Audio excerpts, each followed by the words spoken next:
It's as close to time travel as we're gonna get. This week in music history with Marty Miller. The idea of this little podcast is very, very simple. We go through a week of music history in less than 10 minutes, and it's virtual time travel. This week, we're looking at March 30th until April 3rd. How are you? My name is Marty. Thank you for being here. We'll be looking at the year 2000, when somebody was going back to school, somewhat more famous than when he left. When he left this school as a fairly undistinguished pupil.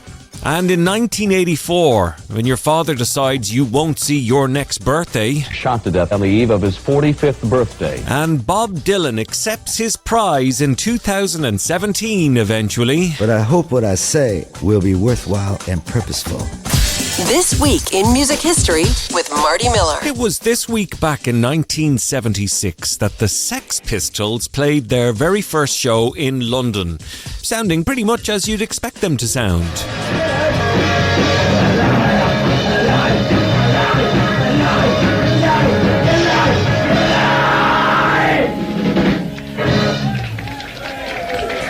This week in 2000, Mick Jagger was making a visit to his old school. He opened up the new art centre that had been named after him at Dartford Grammar. Jagger said that he spent the worst years of his life at that school. Back at his old grammar school, where they've named a new art centre after him. Jerry Hall and 3 of his 4 children at his side. It was a far cry from the averagely intelligent but easily distracted schoolboy who was a member of the basketball team. His desire to be a rock musician was dismissed as a joke. Little can Mick Jagger have imagined when he left this school as a fairly undistinguished pupil, he'd return nearly 40 years later to the sound of music that's made him famous the world over. In 1949 this week, RCA Victor introduced the 45 RPM single record, which had been in development since 1940. This 7-inch plastic disc was designed to compete with the long-playing record introduced by rival record company Columbia a year earlier. You're listening to The Sleeping Beauty, Tchaikovsky's beautiful ballet music, on the new distortion-free RCA Victor 45 RPM records. Listen, compare, and you too will agree that RCA Victor's 45 RPM record is the finest and best ever made. This week back in 1967, Jimi Hendrix got a box of matches and decided to set fire to his guitar live on stage. For the first time, he did this a couple of times.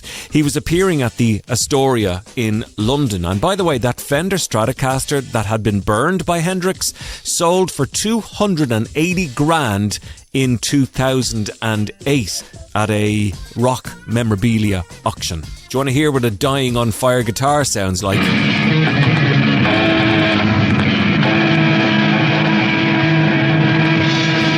This week in 1984, Marvin Gaye was shot dead by his father at his parents' home in Los Angeles, California.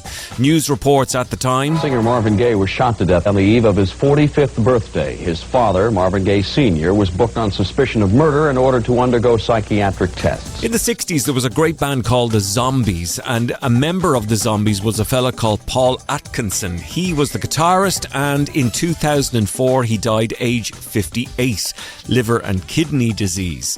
After being in the Zombies, he became an A&R man, a record executive working for Columbia and RCA. He is the bloke that's responsible for signing and discovering bands like Mr. Mister, Judas Priest. Best of all, ABBA.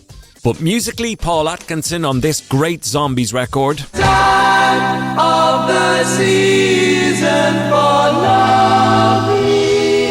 It was 2017 this week, after months of uncertainty and a little bit of controversy, that Bob Dylan finally accepted his 2016 Nobel Prize in Literature.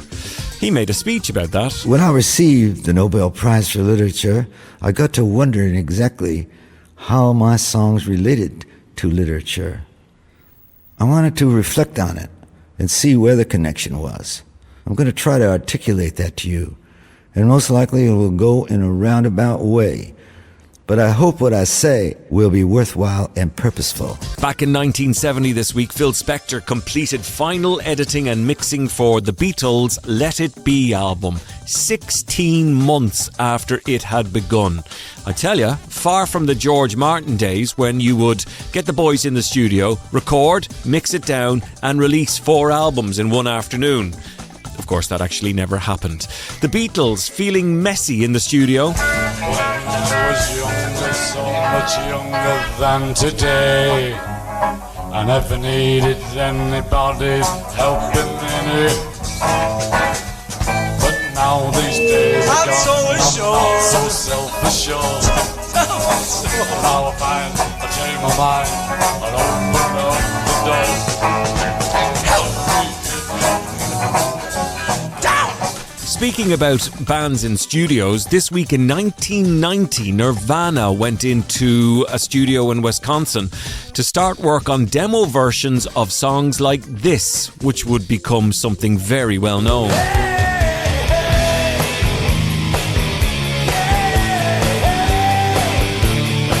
And finally, this week in 1969, Jim Morrison turned himself into the FBI in Los Angeles. He was charged on 6 charges of lewd behaviour and public exposure at a concert in Miami, March 2nd of 1969.